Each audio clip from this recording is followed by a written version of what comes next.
तुमच्या जाहिरातीसाठी एक संधी मोठ्या प्रेक्षकांपर्यंत पोहोचवा. व्यवसाय असो किंवा इव्हेंट, विकासनामा सोबत जाहिरात करा. स्क्रीनवरील नंबरवर आजच संपर्क करा.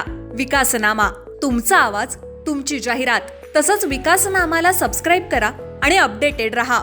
नमस्कार, मी विकास मिरगणे. विकासनामा डिजिटल प्लॅटफॉर्म मध्ये आपलं सर्वांचं चर्चा करतोय. नवी मुंबईच्या राजकारणासंदर्भामध्ये गणेश नाईक विरुद्ध एकनाथ शिंदे असा सामना नवी मुंबईच्या राजकारणात रंगला आणि तो रंगत आहे, तो भविष्यात रंगणार आहे. त्यामुळे घोडा पलटी, टांगा पलटी अशा प्रकारच्या घोषणा नवी मुंबईच्या निवडणुकीच्या निमित्ताने आपल्याला दिसून आल्या. मूळ मुद्दा असा आहे की आता पाटणमध्ये जिल्हा परिषदेच्या निवडणुका होत आहेत. तिकडे साताऱ्याचे पालकमंत्री असले शंभूराज देसाई यांचा समाचार जो आहे तो गणेश नाईकांनी घेतलेला दिसून येत आहे.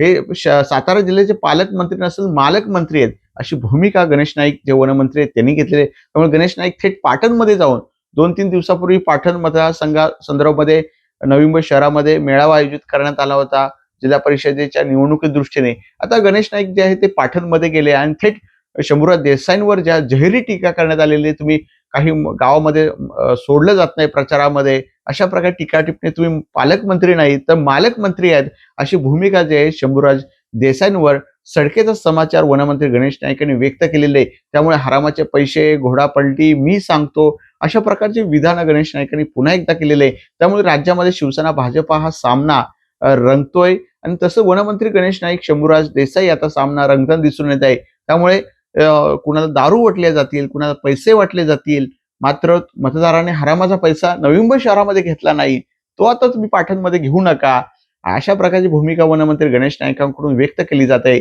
त्यामुळे शंभूराज देसाई विरुद्ध गणेश नाईक हा सामना पाटणच्या निवडणुकीनिमित्त आपल्याला दिसून आलेला आहे. त्यामुळे हा जिल्हा परिषद निवडणुकी दृष्टीने आरोप प्रत्यारोप सुरू झालेला आहे. मात्र गणेश नाईक काही थांबत नाहीत शिंदेच्या शिवसेनेवर समाचार घ्यायला. कारण गणेश नाईकांसोबत भाजप आहे, गणेश नाईकांसोबत देवेंद्र फडणवीस आहे, गणेश नाईकांसोबत प्रदेशाध्यक्ष रवींद्र चव्हाण आहे. त्यामुळे त्यांची पाठराखण करण्यासाठी सक्षम भाजपा अप्रत्यक्षपणे आपल्याला दिसून येत आहे. त्यामुळे गणेश नाईक जे आक्रमक टीका करण्याचा प्रयत्न करतायत, गणेश नाईक मनातून बोलतायत आणि त्याच्या बातम्या होत आहेत, हाही महत्वाचा मुद्दा आहे. त्यामुळे निवडणुकीमध्ये हरामाचे पैसे चालले नाहीयेत, हरामाचा पैसा चालत नाहीये. नवी मुंबईकरांनी दाखवून दिलं, आता तुम्ही दाखवा, असं आवाहन गणेश नाईकांनी सातारा वासियांना केलेलं आहे. धन्यवाद. तुमच्या जाहिरातीसाठी एक संधी मोठ्या प्रेक्षकांपर्यंत पोहोचवा. व्यवसाय असो किंवा इव्हेंट, विकासनामा सोबत जाहिरात करा. स्क्रीनवरील नंबरवर आजच संपर्क करा. विकासनामा, तुमचा आवाज, तुमची जाहिरात. तसंच विकासनामाला सबस्क्राईब करा आणि अपडेटेड रहा.